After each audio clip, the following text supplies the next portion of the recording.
আহা, কি শান্তি! আজকে আর কিছুই করতে ইচ্ছে করতেছে না। আমরা আবার কবে কি কাজ করলাম?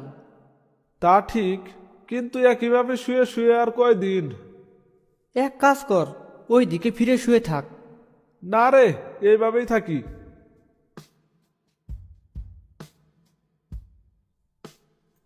আপনারা এখনো এইখানে শুয়ে আছেন? তুই দেখতেছিস না? হ্যাঁ, দেখতেছি তো, এজন্যই তো বললাম। তুই কি জানস এভাবে সারাদিন শুয়ে থাকা কি খুব সহজ? এটা একটা শিল্প। এসব তুই বুঝবি না রে আরজু। আমি এত বুঝে কি করব? এত শুয়ে শুয়ে আপনারা কি শিখলেন বলেন তো?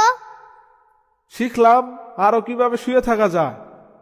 এইটা কোনো বিষয় হইল? শুয়ে থেকে আমরা কত বিষয় নিয়ে ভাবি তুই জানস। এত ভাইবা করছেনটা কি?